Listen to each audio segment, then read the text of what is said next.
Salam à tous, Baruch Hashem. On a le souhait de reprendre la Torah 24 du l'écouter Moharan. Cette Torah qui nous enseigne l'importance de faire la mitzvot de Simcha, que pour pouvoir percevoir Kadosh Baruch Hu, pour pouvoir connaître Hashem, pour pouvoir évoluer dans sa connaissance d'Hashem, on ne peut le faire que par la Simcha dans les mitzvot, que par la joie dans les mitzvot. Donc on a vu des notions qui sont assez kabbalistiques et on va faire un petit résumé de là où on en est. Donc ceux qui veulent suivre, c'est le résumé que le Rav Arush chez Yirki nous fait ici. Il nous dit lorsqu'on fait la mitzvah de Simcha, lorsqu'une personne maintenant va s'efforcer de sortir de la lourdeur de la mitzvah et de s'enflammer dans la mitzvah, de la joie de servir Hachem, de la conscience du mérite de servir Hachem et du mérite éternel et infini et incommensurable qu'il y a de servir à Kadosh Baruch Hu. Donc une personne s'enflamme en faisant la mitzvah. On parle même plus fortement si elle va comprendre le sens de la mitzvah, mais même sans comprendre la mitzvah, juste dans sa émouna et dans sa joie de servir à Kadosh Baruch Hu. Et bien grâce à ça, on commence, on avait dit, rappelez-vous que ça va élever tous les mondes, ça va permettre une élévation de tous les mondes spirituels. Mais c'est-à-dire quoi une élévation des mondes spirituels? Retenez pour nous, retient pour nous, quand on parle d'élévation des mondes spirituels, c'est une capacité en fait de pouvoir de plus en plus connaître Hachem, de recevoir des compréhensions nouvelles d'Hachem. Et en fait, ça va être un processus, avant de rentrer dans des choses plus kabbalistiques, ça va être un processus en fait qui va nous permettre, plus je vais m'élever par la simcha, plus je vais sentir Hachem, plus je vais percevoir Hachem, et plus ça va m'enflammer encore plus dans ma simcha, parce que je ressens encore plus les choses, je comprends plus les choses, j'ai beaucoup plus de profondeur aux choses. Ah, tu es encore plus joyeux, ça te fait encore monter de niveau. Quand tu montes de niveau, tu ressens encore plus, tu comprends encore plus, ça t'enflamme encore plus. C'est la tour de Pise, là. OK? Et donc, en réalité, c'est une élévation que là, on va voir, Rabbeinu Kodesh nous explique, vraiment, au niveau kabbalistique, comment ça se passe au niveau des sphirotes, etc., des choses que nous, ça nous dépasse, mais de comprendre qu'il y a véritablement un processus ascensionnel dans la simcha d'une personne. Quand une personne rentre dans la simcha, qu'elle a les tefilin, qu'elle a le talit, qu'elle a la kippa, qu'elle a la barbe, qu'elle a les péotes, qu'elle a la brit mila, rien que ça déjà, qu'elle a la tzitzit katan, et qu'à chaque fois qu'elle pense à ça, elle est dans la simcha, et ben il y a un processus ascensionnel qui s'opère à l'intérieur des sphirotes, c'est-à-dire des constructions spirituelles qu'Hachem il a fait pour pouvoir le connaître et pour pouvoir le percevoir. Et chacun va commencer à s'élever sans s'en rendre compte. Nous, on ne s'en rend pas compte, mais il y a une élévation qui va te permettre de connaître encore plus Hachem. Plus tu vas connaître Hachem, plus tu vas sentir Hachem, plus tu vas un peu mieux vivre Hachem à l'intérieur de toi, plus ça va t'enflammer encore plus dans la simcha et ça va permettre de monter de niveau en niveau. Et là, Rabbeinu nous avait expliqué, on part de la base, c'est le monde de la Asiya. Il y a 5 niveaux, il y a 4 mondes, et on part du monde de la base qui est le monde de la Asiya. Et en réalité, il nous fait la description, Rabbi Nachman, que du monde de la Asiya. Comment, en fait, quand tu vas commencer dans le plus bas niveau du monde de la Asiya, qui est la Malchut, qui est de prendre sur toi la royauté d'Hachem en faisant les mitzvot, les simcha, eh ben, tu vas engendrer en réalité un impact sur tous les mondes d'au-dessus. Et ce qu'il a décrit, Rabbi Nachman, dans le monde de la Asiya, en fait, plus tu vas être des simcha et que tu vas continuer ce processus-là, plus tu vas monter de niveau en niveau jusqu'à arriver au monde de Hatzilut, jusqu'à arriver à Keter de Hatzilut, que c'est l'endroit là-bas où il y a la lumière après En-Sof d'Hachem, qui est plus limitée par aucune sphira, ni par aucun monde, etc. Mais qui pour vous dire que c'est une élévation, en fait, cette simcha permet une élévation de percevoir Hachem, parce que rappelez-vous que le début de cette Torah-là, c'est qu'il y a une lumière infinie, il y a une lumière En-Sofite, que le corps ne peut pas percevoir, que le Nefesh, Ruach, Neshama, ils ne peuvent pas percevoir, c'est au-dessus d'eux. Il y a Nefesh, Ruach, Neshama, il y a une partie qu'on ne peut pas capter d'Hachem, qu'on ne peut pas comprendre d'Hachem, qu'on ne peut pas se connecter à cette lumière-là, si ce n'est en allant la toucher un petit peu, en revenant, en allant la percevoir en revenant. Et en fait, cette capacité de monter comme ça, à aller chercher Hachem, connaître Hachem, sentir Hachem, Rabbi nous explique que c'est que par la simcha. Donc on retourne maintenant dans la description du monde de la Asiya, qu'est-ce qui se passe quand on fait la simcha, et on comprendra en fait après que ça se passe dans les mondes d'au-dessus, qu'en réalité, ça continue en fait en nous élevant à chaque fois à travers la simcha. Donc il nous dit Rabbeinu, lorsqu'on fait la mise à simcha, par cela, on va réveiller. Donc je vais prendre la malchoute d'Hachem, donc c'est la plus bas des sphères dans le monde de la Asiya, je la fais avec simcha. Je vais réveiller en réalité les jambes de la Gdusha, c'est-à-dire la capacité de s'élever, la capacité de pouvoir avancer dans la Gdusha, qui sont Netzar, Hod et Yesod, qui représentent les pieds spirituels, Kaviachol, qui donnent la possibilité de s'élever. Et ils vont aller, ces pieds, on a dit spirituels, réveiller le niveau de dessus, qui sont Chesed, Gvura et Tiferet, c'est les mains. Les mains spirituelles, d'accord, qui elles-mêmes sont la capacité de recevoir la bracha. Les mains, c'est par elles que passe la bracha, et c'est par elles qu'elles peuvent recevoir la bracha. Veikar Abracha, c'est le niveau dessus. Quand tu continues à être dans la simcha, ça va réveiller. Après, ces mains-là, quand elles vont réveiller, elles vont s'élever. Même quand une personne, elle danse, quand une personne, elle est joyeuse, elle commence à bouger les pieds. Et puis après, elle commence à lever les mains. Et vous avez remarqué que quand on danse, souvent, on a les mains levées. Souvent, les gens, ils mettent les mains en l'air, etc. Et les mains, où est-ce qu'elles arrivent? Elles arrivent au niveau de la tête. Même quand on prie, quand on est Bessimcha, une personne qui est Bessimcha, elle va lever les mains en l'air, elle va avoir les mains vers le ciel. Et ses mains, elles vont se lever vers la tête. Pourquoi elles vont se lever vers la tête? Parce que l'essentiel de la bracha, on a dit, c'est le sechel. de recevoir du sechel. L'essentiel de la bracha, c'est de recevoir de l'intelligence. Et ça, c'est chorma, bina, vedaat. C'est les sphères d'au-dessus que cette simcha va t'amener à avoir de la bracha et de diriger après ton attention quand tu veux recevoir une bracha. Quelle bracha je veux recevoir? La bracha du sechel. La chorma, la bina, la daat, l'intelligence, le discernement, la compréhension des choses profondes. Et là, Rabbeinu va nous rajouter la émouna après pour pouvoir ne pas se leurrer dans son intelligence. Et donc, il faut après, dire Rabbeinu, c'est le niveau d'après, il va falloir attirer la émouna dans le sechel. Il ne faut pas que ce sechel-là, une fois que tu es arrivé, regardez bien ce qu'on est en train de voir. Tout ce que Rabbi Nachman il dit qu'il faut toujours être magdim et mouna la sechel, il faut toujours faire précéder la foi à la compréhension.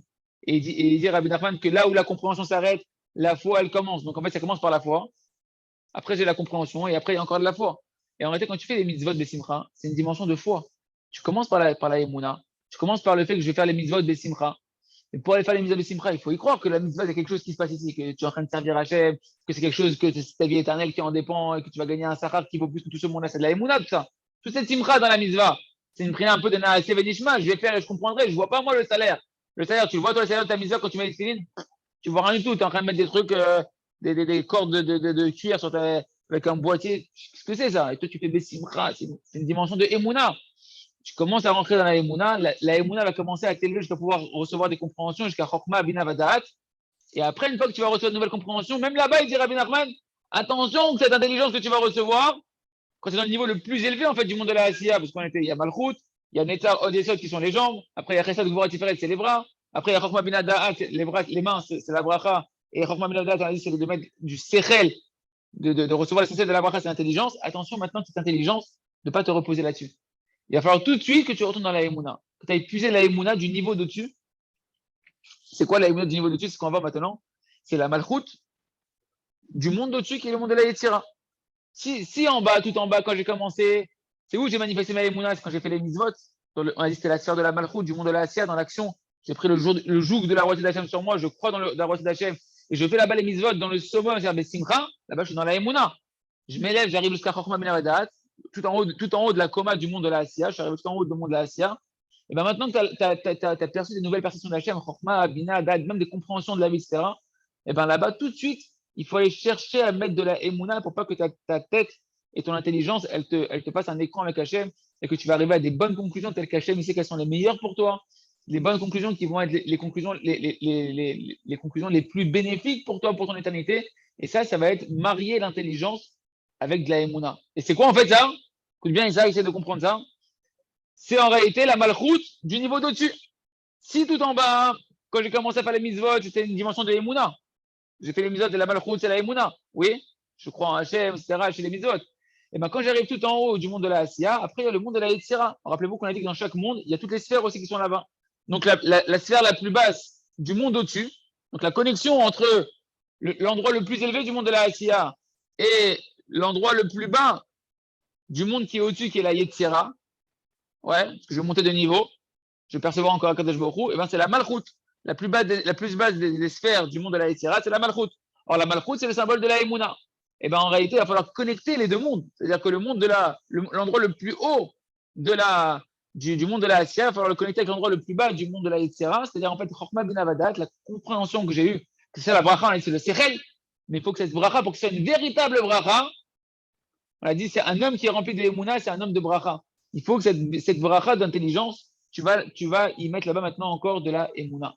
Et donc en réalité, on est toujours dans un processus où je commence par la Emouna, je vais recevoir une intelligence, cette intelligence, je l'imbibe aussi de Emouna. Et de rester constamment dans cette dimension de Emouna qui, elle, va être la sécurité en réalité de tout ce que l'on va faire dans notre vie. Et donc il me dit, Rabbeinu, maintenant, mais d'où je vous ai un peu devancé les mots que je vais vous dire ici, mais on le reprend pour clarifier encore les choses. Donc il dit, Rabbeinu, une fois que tu es arrivé par la simcha à recevoir la plus grande des brachas qui est l'intelligence, okay, eh ben, il va falloir maintenant attirer de la émouna dans le sechel. Une fois que tu as fait ça, tu as fini déjà, tu as rempli le premier monde de la Asiya. C'est-à-dire que tu as une élévation spirituelle, que ce monde-là, il est rempli, tu peux passer à encore un niveau d'au-dessus. Et il pose la question à Rav Rouge, je dis, mais d'où je vais tirer la émouna? Normalement, la émouna, c'est la sphira de la malchoute, de la royauté. Or, je suis déjà arrivé, la sphira de la malchoute, je suis loin maintenant, je suis dans Chokma Bina Vada, je suis tout en haut du monde de la Asiya. Je suis très très loin de la sphira de malchoute qui était en bas. Comment je vais prendre la émouna pour la mettre dans la Chokma Bina Vada, alors que la émouna, c'est la malchoute et que la malchoute, elle est tout en bas normalement? C'est ce qu'on a expliqué. Il dit, en réalité, eh ben, la malchoute, ça va être la malchoute du monde de la Yetzira qui est au-dessus. La dimension de la Emouna, c'est la malchoute, qui est la sphère la plus basse, entre guillemets, du monde de la Yetzira qui est au-dessus. Et en réalité, quand je vais chercher de la Emouna, je vais tirer de la Emouna pas du même niveau d'avant, c'est une Emouna d'un niveau de-dessus. Parce que quelqu'un nous dit toujours à Beno, la Emouna, elle commence là où l'intelligence, elle s'arrête. Ça veut dire quoi? C'est que la Emouna, c'est plus haut que l'intelligence. La Emouna, elle va te permettre d'aller chercher des choses que ton intelligence, elle ne comprend pas. Alors, en tout cas, c'est quoi toute cette Torah-là? Toute cette Torah-là, c'est avec nous ou pas? Toute cette Torah-là, c'est quoi? C'est d'aller chercher une lumière infinie d'Hachem qui est au-dessus de tes capacités. Et en réalité, la simcha te permet d'arriver à t'ouvrir des portes de compréhension, etc. Mais il y a une limite. Tu arrives à la fin d'une capacité de compréhension qui est, tu sais, je suis arrivé à Chokhmah Binat du monde de la Asiya, ce monde-là, et ça y est, je suis arrivé en haut de l'étage, avec où je vais maintenant? Et bien maintenant, il va falloir pour monter, il va falloir encore de la Emouna.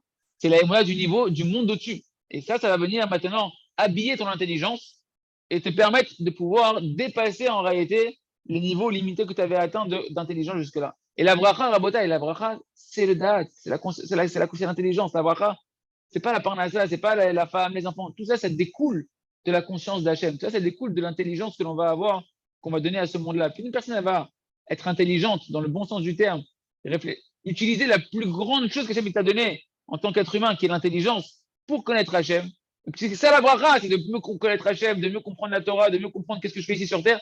Tout la bracha va venir naturellement. Mais attention, parce qu'il y aura toujours des questions, il y aura toujours des incompréhensions. Quand tu vas commencer à vouloir réfléchir avec ta tête, tu auras toujours des questionnements, des incompréhensions, des contradictions, etc., des injustices qui vont te paraître dans ta vie, etc. Et là, il va falloir passer à la Emouna pour continuer à pouvoir t'élever.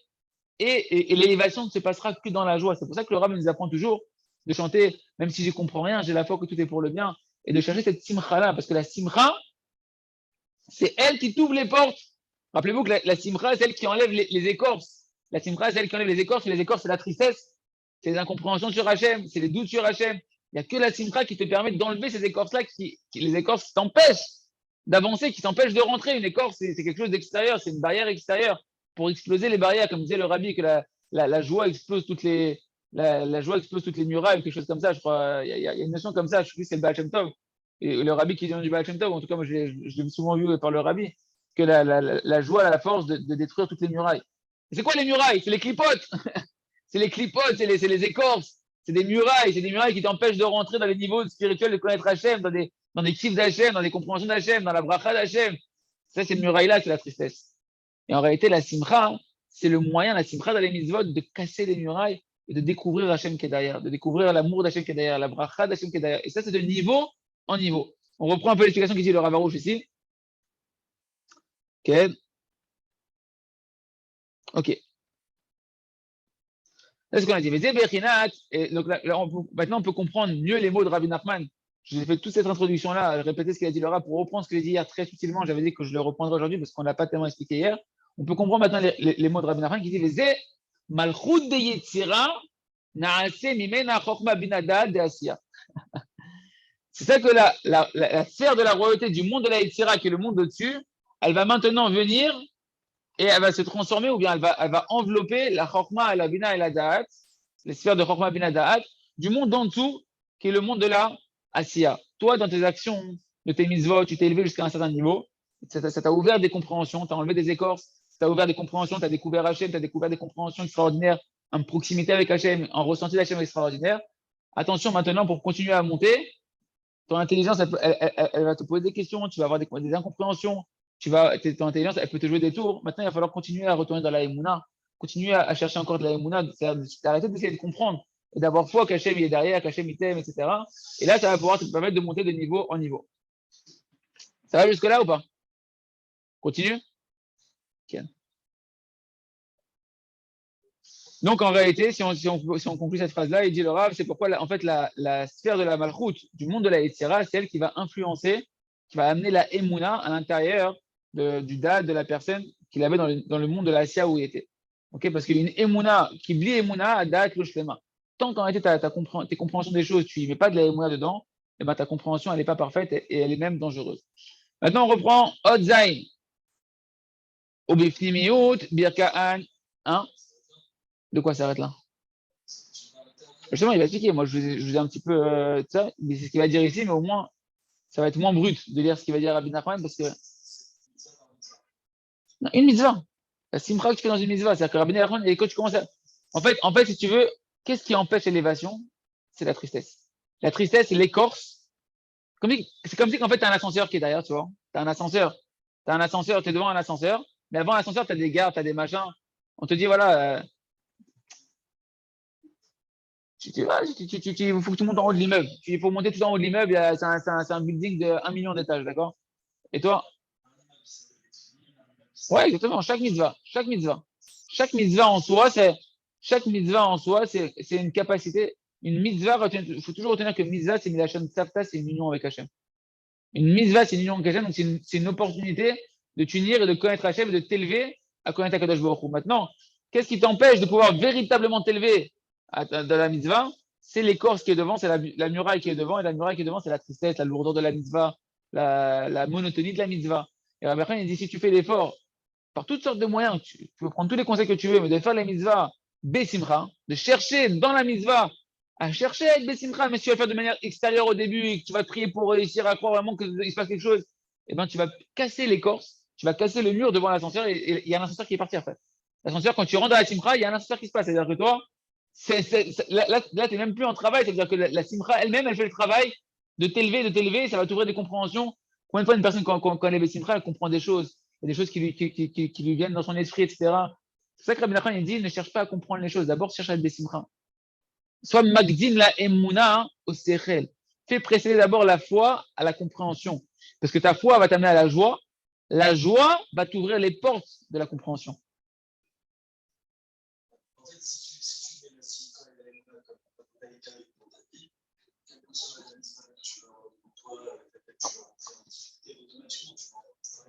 Bien sûr. Plus tu vas travailler ta simcha, ta émouna dans ta vie, et que tu vas dans ta vie de demander de la émouna et de la joie, etc. Et plus tu vas avoir une plus facile, une plus grande capacité quand tu vas faire les mitzvahs de les faire besimcha. Mais tu auras toujours une épreuve au moment où tu fais la mitzvah d'aller la faire besimcha. Parce qu'on fait énormément de mitzvahs, on ne se rend pas compte constamment. Mais on les fait avec monotonie. Tu mets ton tzitzit au mikvé, tu prends ton tzitzit, tu l'embrasses, que je suis content de mettre mon tzitzit. Quand tu mets ta kippa, tu dis merci Hachem que j'ai mis la kippa. Quand tu fais une tasse d'Aïm, parce que tu fais enfin, une tasse pour manger du pain, mais tu fais une bracha, tu fais une mitzvah, chaque des chanou, mitzvotav. Il faut le faire besimcha, il faut le faire en chantant, au moins dans ton cœur.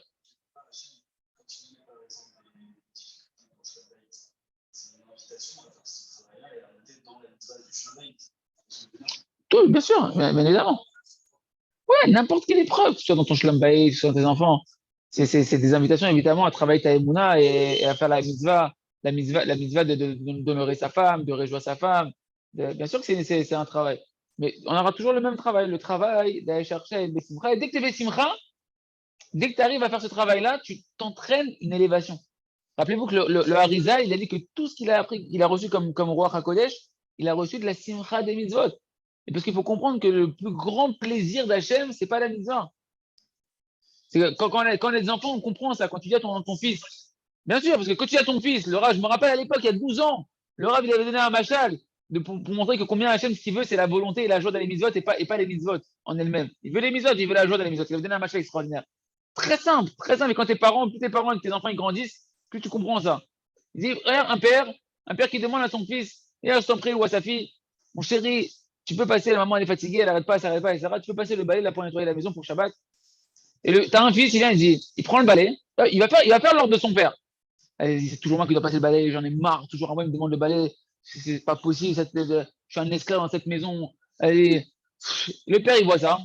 Le père, il voit ça de loin. Comment il pense, le père? Quel ingrat celui-là, purée. Et c'est comme ça qu'il me dit, c'est comme ça qu'il apprécie tout ce qu'on fait pour lui et la maison, qu'on lui a donné la vie, et qu'on lui donne à manger, et qu'on le nourrit, qu'on prie pour lui, et qu'on le chérit. C'est comme ça qu'il perçoit notre amour. Le père, bon, il est content que son fils il a quand même fait, mais par contre, il voit un autre fils. Il lui dit, papa, son père lui dit, viens nettoyer la maison. Et t'as le fils, il prend le balai, il court, il dit, oh papa, avec plaisir, oh, avec plaisir, je nettoie la maison, il vient pour prendre le balai, il se casse les pieds, il tombe par terre, il se casse le il s'est foulé la cheville, la maison elle est toute crade. La maison elle est même pas nettoyée. Comment il est le père? Rien que de l'éveil qu'il a eu son fils. Il est à la gare, comme on dit. Il est au summum du kiff, le père. Pourquoi?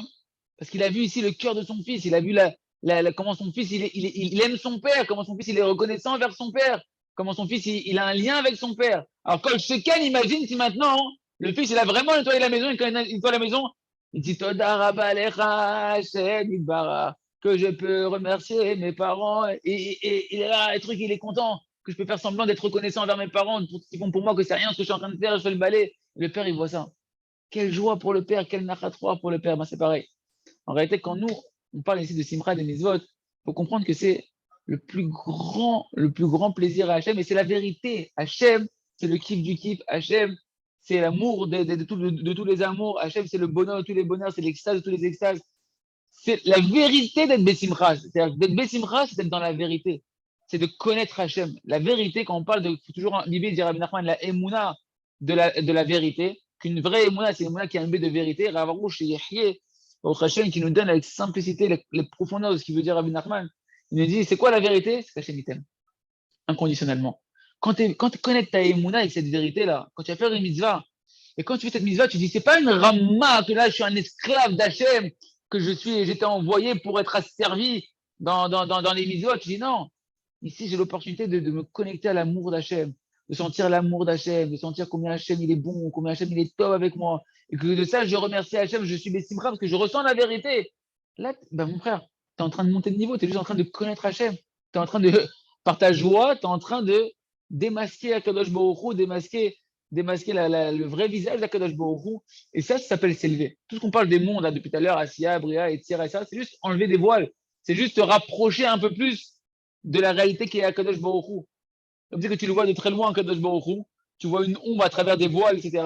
Et puis de plus en plus, tu avances et tu retires des voiles, tu te rapproches et tu ressens un plaisir, un bonheur, une joie de retrouver quelqu'un que tu aimais tellement depuis longtemps que tu dis peut-être qu'il est derrière et tu te rapproches et tu ressens et tu es heureux, plus tu te rapproches, plus tu es heureux. Ben, c'est pareil. Quand on parle des mondes spirituels, des sphirotes, etc., c'est des choses qui nous paraissent très abstraites, mais en réalité, c'est ce qu'on appelle la découverte entre nous et Akadosh Baruch Hu, de retourner vers Hachem, de redécouvrir Akadosh Baruch Hu, de s'élever vers Hachem. Et ça, c'est la vérité. Normalement, quand tu retrouves quelqu'un que tu aimes, quelqu'un que tu cherches depuis tellement longtemps, qui c'est qui fait tout ce bien, qui c'est qui me fait respirer, qui c'est qui me fait vivre, qui c'est qui a pensé à me faire venir ici, qui c'est qui m'a donné des parents, qui c'est qui. Et tu cherches c'est qui c'est bien aimé, tu cherches c'est qui c'est. T'es Bessimcha, plus tu t'en rapproches, plus tu découvres d'où ça vient tout ce bonheur-là, plus t'es Bessimcha. Et bien, qu'on a été créé, que plus on s'en rapproche, plus on est Bessimcha. Ben, c'est tout ce qui se passe dans une mitzvah, entre guillemets, quand toi tu vas faire une mitzvah Bessimcha et tu rentres dans un ascenseur. T'as cassé la muraille dans l'ascenseur, tu commences à monter jusqu'à un niveau où il va falloir encore un autre travail de simcha, un autre travail de simcha, etc. Et cette simcha-là, elle peut revenir que de la emuna. Une personne qui veut être besimcha, mon frère, dans une mitzvah, s'il n'y a pas d'emuna, tu ne peux pas être besimcha. Qu'est-ce que tu fais avec une boîte en boîte en cuir là C'est quoi ça? Si tu n'as pas d'emuna, comment tu vas être besimcha ta boîte en cuir ici, ta boîte en cuir ici? Il n'y a, pas- y a pas de simcha ici sans emuna. Ah, on continue maintenant dans l'écouter Moharan, mais Hachem, il y a déjà quand même 10 heures. La vérité, chaque phrase qui est dit ici, c'est tellement.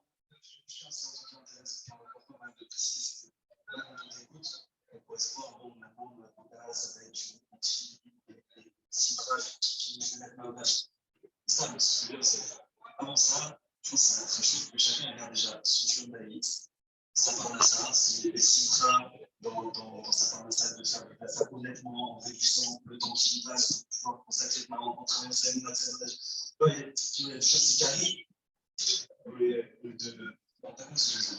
Israël il dit que c'est important que chacun il prenne ce travail-là aussi pour les mitzvot de la vie de tous les jours, qui sont le travail, la femme, les enfants, etc. C'est évident. Mais plus une personne, c'est évident, mais c'est très difficile. C'est-à-dire que plus une personne, elle va, par contre, tu as des mitzvot constamment qui t'accompagnent constamment. Plus une personne va faire ce travail-là, de donner à chaque opportunité à Hachem. C'est très difficile de rentrer à la maison, une personne qui n'a pas les kélim, et pouvoir être de Simchat, ça va de Shlom Bayit, etc. Et tout, il va falloir qu'ils prennent le temps de prier sur ça, etc. Ça va ensemble, les deux vont ensemble.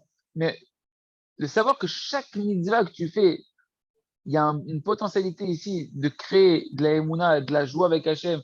Et attention, la joie t'amène à une perception d'Hachem. C'est-à-dire qu'elle va t'amener à des compréhensions d'Akadosh Baruch Hu qui vont t'amener à te faciliter après toute ta vie, parce que chaque fois que tu vas recevoir une nouvelle compréhension, ça va t'accompagner dans ton Shlom Bayit. ça va t'accompagner dans l'éducation des enfants, ça va t'accompagner dans ton travail. Le Icar, c'est pas est-ce que je vais faire mon travail avec le Shlom Bayit, est-ce que je vais pas travailler avec le Tfilin. Le Icar, c'est que je suis constamment, que je sois dans mon Shlom Bayit, dès que je suis conscient, et ça, il faut étudier pour savoir c'est quoi une mitzvah, que ça s'appelle une mitzvah, que là aussi, il y a une mitzvah, donc le Shlom Bayit, il y a une mitzvah, il y a plein de mitzvahs dans le Shlom Bayit, tu as tous les mitzvahs de Ben Chavero dans le Shlom Bayit, tu as tous les mitzvahs de Ben Chavero avec tes enfants. Plus une personne va étudier la Torah pour savoir où est-ce qu'elle est dans les opportunités de mitzvah, et qu'elle sait que là-bas, elle a une possibilité, une potentialité d'être Bessimcha là-bas, et plus une personne elle va recevoir des compréhensions qui vont l'aider toute sa vie à être tout le temps Bessimcha. Donc c'est vrai qu'une personne qui va prendre le Shlom Bayit, que tous les jours elle va prier une demi-heure sur ça, pour être conscient que là-bas il se renferme la plupart des mitzvot, toutes les mitzvot de Ben Adam Lachavero, qui sont essentielles de pourquoi on a été envoyé sur terre et qui va prier sur ça pour avoir de la Emouna, d'être Bessimcha, ça va lui donner la force d'être Bessimcha dans plein d'autres, dans d'autres détails, puisque c'est une mitzvah qui va englober beaucoup de mitzvot, c'est certain. Certain.